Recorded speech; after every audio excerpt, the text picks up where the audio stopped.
Hello, beautiful beings. Welcome to the Turn Yourself In podcast. This is Reverend Katherine Ganev Soto, also known as the Urban Spirit Guide.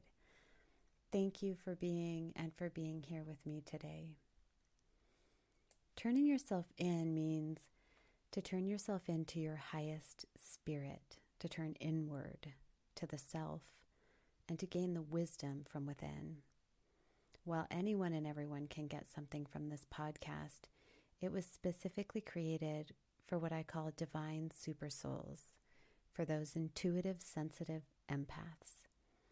And this podcast is a series that will build on the previous episodes to help these individuals attain higher wisdom, peace of mind, and self-mastery, allowing them to bring their greatest gifts into this world to best serve for higher understanding.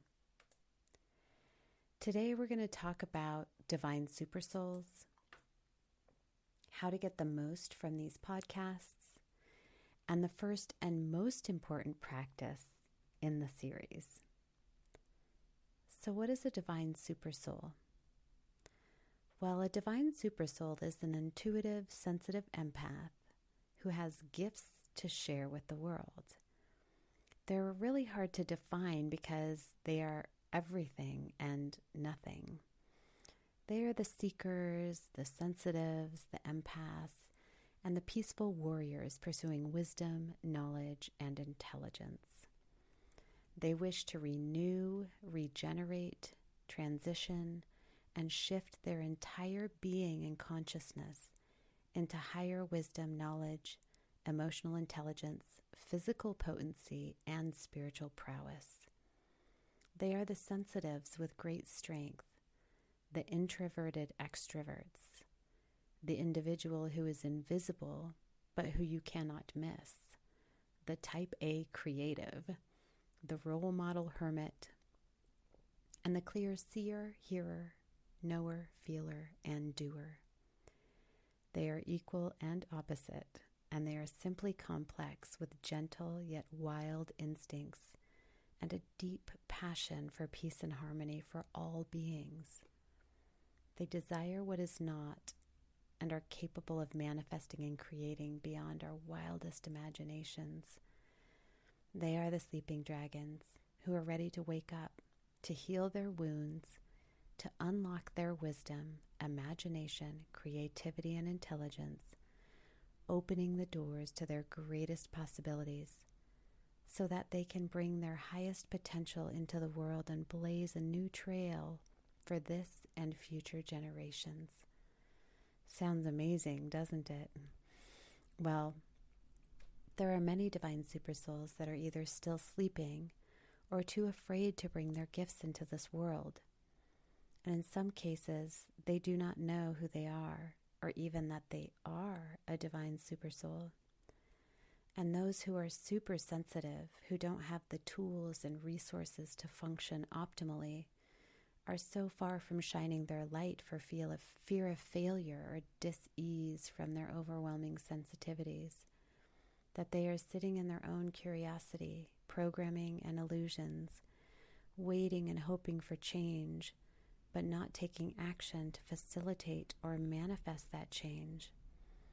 All because they have forgotten who they are, and no one has nurtured the powerful aspects of their being. Here are some general signs that you or someone you know may be a divine super soul. You're super sensitive with a strong intuition, clear visions and dreams, overly emotional, overstimulated. Maybe you have allergies or super sensitive to energies outside of you. You could be someone who may get addicted to things, have exhaustion or fatigue, a strong imagination or hypervigilance. You have deep-seated visions and ideas, but are too afraid to implement them or feel stuck trying to implement them. You see way outside of the box and oftentimes are way ahead of your time. You are deeply connected to nature and animals, preferring to engage with them over other people. You know there is more to life than what you are observing, and you question reality often. You have a strong desire to implement change or to help others heal and grow. You have a strong balance of your left and right hemispheres. You have a strong desire to elevate your health and wellness on all levels. You are just as curious about the arts as science and intrigued by the blending of them, knowing that they are one, and your creations and ideas with such do not follow mainstream. You are seeking a new way, a path with higher wisdom, knowledge, and intelligence. You have a knowing that it is time to wake up and create more peace, consciousness, and awareness. And you have a desire to best serve all for higher understanding and to do no harm. If any of the above resonates, or you know someone who might fit this description, then this podcast may be helpful. For I am these things, and I walked this path, and I found and continue to find my way to inner peace. So how can you get the most out of this podcast? When I provide spirit guide sessions for my clients, I bring back many insights, wisdom, soul parts, power animals, and healings. And I always tell my clients that they are in total control of what they receive in their space, and that I am just the conduit bringing the information through. It is the same for this podcast.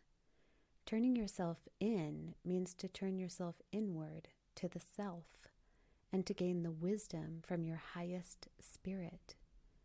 You are your greatest teacher. You have the wisdom within. It is just a matter of accessing it and applying it in your life. So here are some tips for getting the most out of this podcast. Commit to the practice. Set aside time and space in your schedule to show up for yourself. Get a notebook or create a document online where you can write out your intentions, your practices, and reflections, and journal your experiences in your day-to-day, when you're listening to this podcast, with the exercises and practices that I share. Set an intention. What do you wish to receive, attract, create more of, or continue to have? What is your intention for your path, for your life? And then set a sacred space. Find a space in your home or your office to come present to the practice. Know that you are in control and that you have the seniority to choose and to respond however you desire. This practice is yours to do with it what you wish. So get prepared. Commit to the practice. Get a notebook to write your experiences. Set your intentions.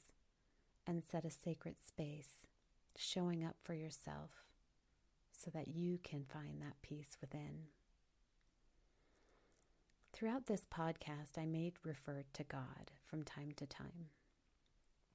And when I do, I mean that which created us. That which runs through our beings is the energy and frequency of creation. That which is love, and that which is the fabric of our existence. I prefer to think of God as not having a gender because I do not see God as a human being, but rather an energy that permeates all things, the energy of creation and the energy that creates through us, the hollow bone. I hope you get as much of this podcast as you can. The biggest practice that I want to share in this episode is a practice that is at the core of all of these teachings, and it's called observe, witness, and contemplate. It is what allows for one to be happy, healthy, helpful, and holy, because it puts the control, the power, into the self that is experiencing and provides a space for understanding, opening, expanding, and mastery. Throughout this podcast, you will hear this term, and I will provide many practices that encourage this process. So what is it? Well, it is a process to help you go within to listen to and watch the energies, messages, wisdom, and insight of the body, mind, and spirit without attaching to them, without reacting, and without resisting. It is a method of bringing yourself present with whatever is arising and allowing it to be. Here's a brief overview of how you might utilize this process in your practices. When something is up for you, when you are triggered, the space is not always available for you to do this practice right away. If it is, that's wonderful, and I highly recommend taking advantage of that. But if it is not, no worries. You can always put it in a holding bin to engage with this practice when you are in a space that is safe and supportive. Once you get to a sacred space where you can try this, get physically comfortable, take a few deep breaths, close your eyes, placing your hands on the center of your chest over your heart, and then imagine the situation that you wish to work with. It may have been earlier in the day or last week or a month ago or even a year ago. And then you want to do the following to observe, witness, and contemplate. So to observe, you observe what the situation triggers within you. So you can observe the situation and your emotions, feelings, and thoughts regarding that situation. So observe how the emotion triggers the feeling that produces the thought. So one example might be you may have an emotion of anger that arises, which may trigger a feeling of feeling scared that then produces a thought of, I am not safe. And when you begin just to observe that progression without doing anything with it, you give it permission to be, to breathe, and to move. And so that's the first thing you want to do. Observe what the situation triggers within you, what emotions, feelings, and thoughts. So the emotion anger, triggering the feeling scared, producing the thought of not being safe. So anytime you may get into a similar situation, you may automatically go into that anger, scared, I'm not safe progression. So find a place where you can just observe it. You're just watching it. You're just observing what is actually happening in the body without responding to it or reacting out of programming and past habits. And you may be in this space of observation 10, 15, 20 minutes. Give it as much time as you want. You don't have to be in there very long if you don't want to, but just allow yourself to observe. The second step then, once you observed what the emotions, the feelings, and the thoughts are witnessing. So witness what is happening within your being and how your being wants to respond, how it wants to react, the stories it wants to attach to, the pathways that it takes. So you may have to kind of step outside of yourself energetically and just witness the magnificent play of events. Again, not trying to change it, just witnessing the habits, the programming, the illusions, the belief systems that are going on based on those emotions, thoughts, and feelings. So when you witness it, again, you don't want to try to change it. You're just witnessing it and you're accepting it as it is. Allowing what is happening, what wants to happen, to be seen. surrendering your need to do and just be.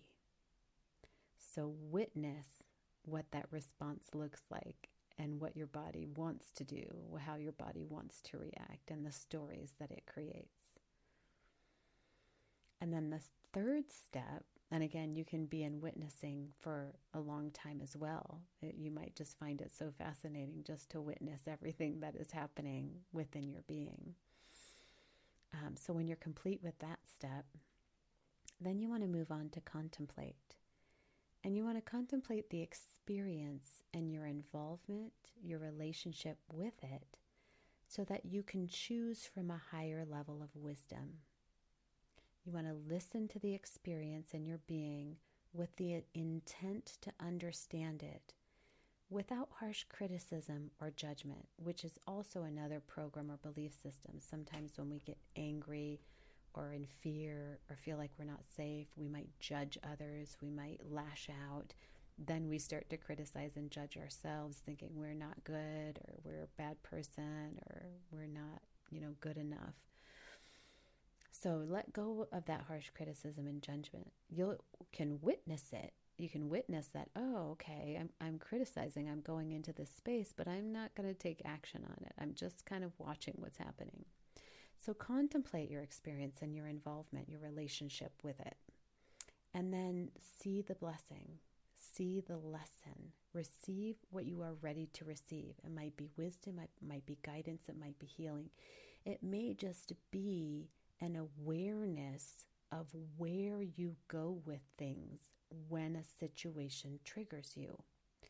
Where do you go? And the only way to really identify and change is to observe, witness, and contemplate, because you're able to really look at your emotions, your feelings, and your thoughts, understand how your system, how your program wants to respond and the stories it creates, the pathways it takes, and then contemplate, okay, what is mine to do? What am I choosing to do? And you may choose to sit with it for a while. You may choose to respond in a way that's an alignment with an old program, an illusion, or an old habit or belief system. And that's okay. What you're really doing here is you're just starting to understand yourself, and you're accepting yourself as you are. So observe, witness, and contemplate. And you might try this with little things too, like something that is not a super big trigger. Maybe it's a smaller one, and that might be an easier start for you in the beginning. And do this as often as you can, and spending some time with nourishment for yourself afterward. A nice bath, a walk in nature, watching a light, funny movie, spending time with loved ones. So allow it to be for a perfect amount of time without acting on what you choose you will or will not do in that contemplation stage. And instead, you can journal your experience or just be with it, and then repeat it as often as you feel the desire. You'll begin to see a pattern unfold if you do this often enough. And over time, you'll be able to choose from a place of compassion and understanding without having to take so much time in that contemplation stage. So now, if it feels good for you, place your hands on your heart if they're not already there. Take a deep breath in and out. Then say out loud to yourself, "Thank you for being present with me today. Thank you for being present with me today." Take another deep breath in and out with a big sigh.